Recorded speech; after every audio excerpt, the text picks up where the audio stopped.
E o caso do Botafogo, o Botafogo está confirmando aquilo que os torcedores rivais diziam antes da queda, é o famoso elefante em cima da árvore, né? O Botafogo fez tudo errado, depois de um começo fulminante, aquilo era normal, isso também, essa queda tão vertiginosa também é normal, mas os sinais foram dados ao longo do campeonato e acho que pouca gente quis enxergar. A gente falou isso aqui muitas vezes. Vitória sobre o Grêmio, sobre o Palmeiras, empate com o Cruzeiro, empate com o São Paulo, tomando uma pressão louca e tudo dava certo. O Pé fazia defesas incríveis, o Adrielson era intransponível, a defesa do Botafogo era uma coisa de louco. 2, 3 ataques, o Botafogo fazia o gol e ganhava o jogo. E sempre raspando, aquele aluno que só passa raspando de ano, sabe? Sempre ele quase indo para a recuperação. Mas estava ali, está passando de ano. Então, e foi pontuando. E os outros, como eu disse, muito mal, tropeçando, perdendo pontos. E naturalmente o Botafogo foi abrindo vantagem. Mas uma hora aquilo ia mudar. A questão é que mudou demais. E aí eu acho que o Botafogo não estava nem um pouco preparado. Ele não se preparou para algo que era óbvio que ia acontecer, que era uma queda em algum momento. Ninguém mantém o ritmo daquele o campeonato inteiro. Não tem Manchester City de Guardiola que faça isso. Você vai ter uma turbulência numa longa trajetória como é o do Campeonato Brasileiro de 38 rodadas. E aí os erros cometidos também, né? Erros dentro de campo, né? Em viradas que tomou, por exemplo, contra Palmeiras e Grêmio, né? Falta de estrutura emocional para lidar com uma derrota, a derrota que muda tudo com o Botafogo, começa a mudar tudo é para o Flamengo. Um jogo que claramente a torcida não se preparou para a possibilidade de perder um clássico. Foram ao Engenhão achando que venceria, porque o Flamengo vinha à mão e perderam o jogo. Ali, o técnico de então, Bruno Lage, entrega o cargo na coletiva. Olha que coisa de maluco. O cara entregou o cargo porque perdeu o jogo. Uma demonstração também de total despreparo para enfrentar o que viria pela frente.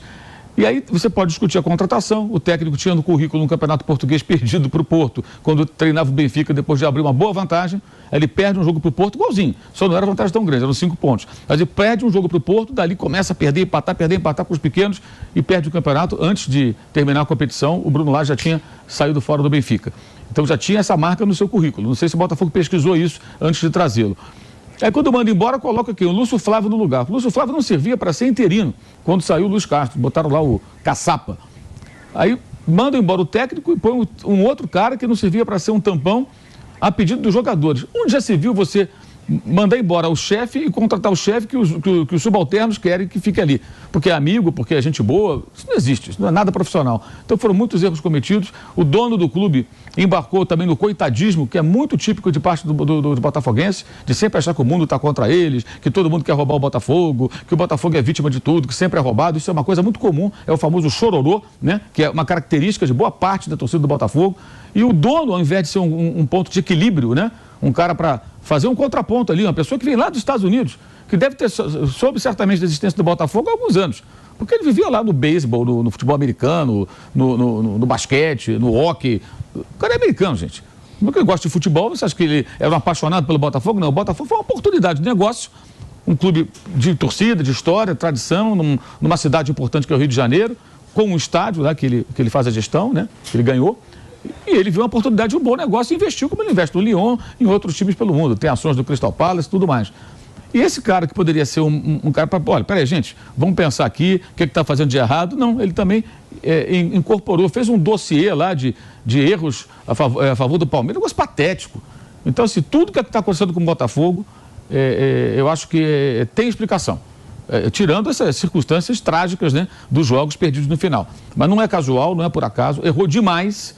E eu acho que tudo que o botafoguense não deveria querer hoje é que os outros tenham pena dele. Quando alguém começa a ter pena de um time de futebol é porque ele está se apequenando. Isso é um ponto muito importante. O time, quando ele é grande, o time, quando ele tem rivalidade com outros e ele vai mal, os rivais vão tripudiar. Assim é a rivalidade. Quando começa a ter pena, amigo, liga o sinal de alerta porque seu time está virando time pequeno. Eu, se eu fosse botafoguense, eu detestaria que tivessem pena do Botafogo. Vai ter pena da vovozinha, do meu time não. Pode sacanear, pode tirar sarro, fez bobagem, que zoe, tudo bem. Porque tem isso também. Eu vejo gente fazendo, gente que não torce pro Botafogo, torce para time paulista, perdi o sono por causa, não perdi o sono por causa do Botafogo. Quem tem perdido o sono por causa do Botafogo é o botafoguense. Tem o cara que torce pelo Corinthians, pelo Palmeiras, pelo São Paulo, pelo Grêmio, pô. Se tá perdendo o sono por causa do Botafogo, você tá com peninha do Botafogo. E eu acho que isso é muito ruim pro Botafogo. Eu não gostaria, não sei o que vocês acham, que o meu time despertasse piedade nos rivais. Eu acho isso péssimo. Mas, enfim... É pior que raiva mesmo. Ficar com dó que é triste mesmo. Isso aí é muito ruim, é muito complicado. E o Botafogo, nesse momento teve gente que falando, até teve aquela narração lá de torcedores do Botafogo que viralizou, muita gente falando, nossa, fiquei com pena. Isso aí realmente é muito difícil. Ô Piperno, você que gosta da capa dos jornais, Botafogo que virou destaque internacional, né? O Marca da Espanha publicou: Botafogo falha em vencer de novo e se aproxima de completar uma das maiores pipocadas da história. Tá até aí na tela para você que nos acompanha pela TV Jovem Pan News. O A Bola de Portugal. Até Cristiano Ronaldo é culpado pela queda sem fim do Fogão. O Olé da Argentina. Insólito. Botafogo ganhava no final e empataram na última, destacando o empate do Coritiba ali no último segundo, depois do gol de pênalti marcado pelo Tiquinho Soares. E até na Inglaterra, né? O Daily Mail, né? É essa a maior entregada da história do futebol. O clube brasileiro Botafogo estava 14 pontos no topo, porém venceu apenas 2 dos últimos 15 jogos, incluindo uma sequência de colapsos nos minutos finais, e destruiu a liderança. A gente estava até puxando aqui os últimos 6 jogos que o Botafogo ficou na frente do placar e deixou o resultado escapar, né? Nas últimas 9 rodadas também, pontuação péssima do Botafogo, logo nas rodadas decisivas, não é, Piperno? Então, eu já fiz uma pesquisa não tão profunda assim, mas eu nunca vi campeonato de pontos corridos, nada parecido, porque a vantagem do Botafogo ela foi estabelecida com o segundo turno já em andamento. Não é que o Botafogo colocou essa vantagem, essa frente de 14 pontos lá atrás, logo depois que o campeonato começou, dando aí 30 rodadas de prazo para que a concorrência chegasse. Não. Foram aí 15, 16 jogos, acho que até um pouco menos que isso. Então, nunca vi nada similar. Por isso que eu sempre falo que é o 7-1 da história do Botafogo. E é inacreditável. E veja, o Botafogo virou deboche mundial. Primeiro que não se fala fora do Brasil do Botafogo. Aliás, não se fala quase que de nenhum time brasileiro, a não ser agora em Portugal, por conta dos técnicos portugueses. Agora, de repente, o Botafogo é assunto em vários países. Por quê? Por conta do deboche. É algo inacreditável e eu acho que o botafoguense deveria ficar pé da vida com isso. Agora, além dessa perspectiva de título cada vez mais distante, o Botafogo agora corre risco de perder a vaga direta para a Libertadores. Porque agora o Grêmio tem só um ponto atrás. E o Grêmio ganha de todo esse bloco da frente no número de vitórias. Então, por exemplo, se o Grêmio fizer 4 pontos nessas 2 rodadas finais e alguém dos 3 aí que estão com 63 hoje fizer só 3 pontos, o Grêmio acaba ganhando no desempate. Então o Botafogo ainda está sujeito a isso também. Fábio Piperno, o que aconteceu com esse Botafogo?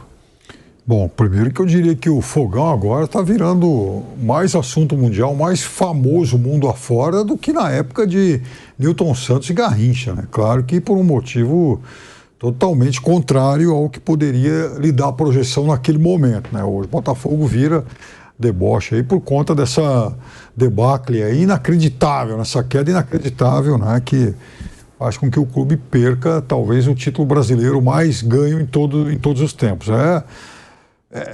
Veja, é difícil apontar uma única causa. Todo mundo errou, a direção errou.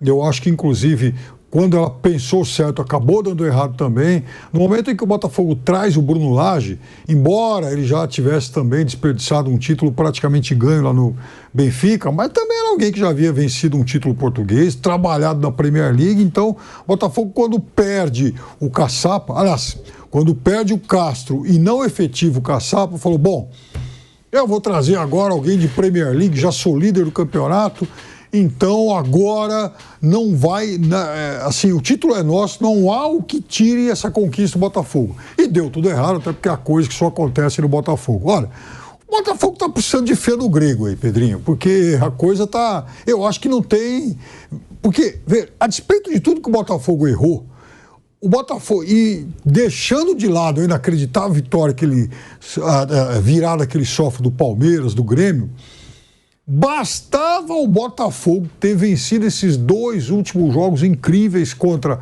Santos, em que ele toma um gol aos 45 do segundo tempo do Messias. E agora contra o Coritiba, Botafogo faz um gol, faz 1-0. Aos 51,5 do segundo tempo, Aí a gente estava lá na mesa para fazer o Canelada, né? Aguardando o início do programa. Aí o Bruno baixinho chega e fala assim, empatou. Falei, o quê? Empatou. Falei, o quê? O Botafogo, o Coritiba. Falei, não pode ser. Era verdade. Falei, não dá para acreditar que o Botafogo tenha tomado essa virada. Pô, isso foi incrível, você tá rindo porque não foi com o seu time aí e tal. Mas olha, não dá, aquele jogo não dá. Pô, você faz um gol 51,5 e consegue tomar um gol de empate. Que é isso? Nem se fosse um roteiro programado ia sair tanta coisa assim. Não é possível. 2 viradas para o Palmeiras, para o Grêmio. Bragantino que virou o jogo e tomou empate. Assim, nem se você quisesse escrever um roteiro, vou fazer isso aqui dramático. Contra o Palmeiras teve o pênalti desperdiçado aos 37 do segundo tempo. É uma coisa impressionante. Aí o jornal português meteu o Cristiano Ronaldo na história, né? Porque ele pediu, teoricamente, ele que pediu o Luiz Castro lá no Al Nassr. Mas, nossa senhora, né? Assim, teria a queda, mas é difícil. A gente não vai manter esse aproveitamento, nós vamos ter uma queda. É difícil controlar o mental, mas assim, passou de todos os limites, assim, despencou de uma maneira absurda e é o mental mais forte. Pode ter outros aspectos, claro, você pode discutir as mudanças de treinador, pode falar da parte física, parece que também, mas é o mental que puxa tudo isso, assim. O mental do Botafogo, assim, foi pro espaço e não vejo como recuperar e corre risco de parar na pré-Libertadores, é real isso. O Grêmio está 1 ponto atrás, o Botafogo pode cair numa pré-Libertadores. O Botafogo que agora tem pela frente o Cruzeiro, o próximo jogo, Botafogo e Cruzeiro no estádio Newton Santos. O fator psicológico bem abalado nesse exato momento. Até um comentário do Bruno esses dias me chamou a atenção. Em um desses jogos do Botafogo, nessa sequência de 9 jogos sem vitória, acho que as 2 partidas mais recentes, porque faz o gol com o Tiquinho Soares, se anima já na reta final do jogo e cede o empate. Com o Santos também, já na reta final ali do segundo tempo, deixa o Santos empatar o jogo.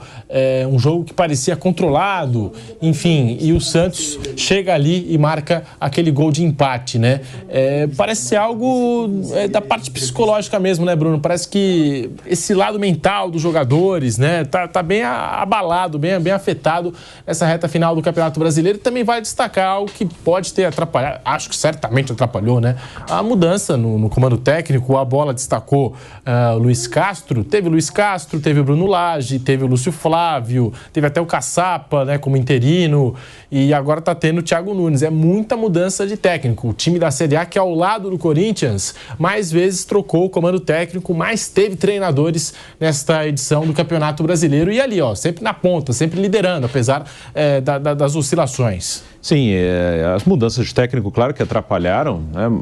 E já foi citado aqui, quando o Bruno Lage pede demissão depois do jogo com o Flamengo ali, era a primeira derrota ali do Botafogo, assim, em sequência, acho que foi a primeira derrota do Bruno Lage no Brasileiro, né? Então estava bem longe de ser uma crise, uma derrota para o Flamengo, normal, né? Não tem nada de absurdo você perder um jogo para o Flamengo. E aí a gente já viu alguns sinais de que a reação à derrota ela estava desproporcional. Porque o Botafogo perderia jogos e ali veio uma sequência de 3 derrotas, essa para o Flamengo, para o Atlético Mineiro em Belo Horizonte, para o Corinthians aqui em São Paulo, que não são derrotas anormais, não tem nenhuma derrota. Aí veio o empate com o Goiás em casa e o Bruno Lage cai. Aí assume o Lúcio Flávio, ganha 2. Aí fica aquela coisa, tá vendo? Era o Bruno Lage, estava atrapalhando, o Lúcio Flávio se dá bem com os jogadores, agora vai. Só que aí quando começou a tropeçar, despencou. Que aí o mental começou a pesar. Acho que o desempenho, a queda do desempenho técnico pode ter outros fatores. Alguns jogadores que estavam muito bem caíram de produção. Em alguns momentos, quando ganhou também, as coisas foram dando muito certo também, porque o time estava super confiante. O Lucas Perry muito bem, o Adrielson muito bem, o Tiquinho, assim, com um aproveitamento absurdo, assim, quase que toda a finalização ele conseguia fazer o gol. E isso caiu. Aí depois o Tiquinho machuca, um ou outro cai de produção, troca o técnico, sempre tem alguma pequena mudança. Vários fatores foram contribuindo para uma queda de rendimento, mas aí a parte mental, ela vai para o espaço de vez na virada do Palmeiras. Ali eu acho que virou uma coisa irreversível. O jornal L'Equipe noticia hoje que o Juninho Pernambucano, o eterno ídolo do Lyon, ele aceitou um convite do Textor para se tornar conselheiro do Textor. ela vai trabalhar mais ou menos uma semana por mês, lá do Rio de Janeiro mesmo, ajudando o Textor nessa dupla missão de reerguer o Lyon e dar alguma estabilidade também ao Botafogo. E, portanto, a informação importante agora que chega, né? O Juninho Pernambucano se juntando à SAF lá do Lyon. John Textor, que tem o clube na Bélgica, né? Tem um clube da Bélgica, que eu não vou lembrar o nome agora. Tem o Lyon e tem o Botafogo, né? Então tá aí. Inclusive, ele chegou a levar o Caçapa.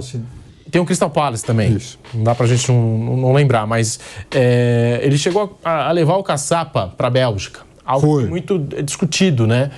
Por que não deixou o Caçapa ali na comissão técnica do Botafogo? Ele que, quando assumiu, fez um bom trabalho. Enfim, teve isso também. Por que escolheu o Lúcio Flávio, não escolheu o Caçapa?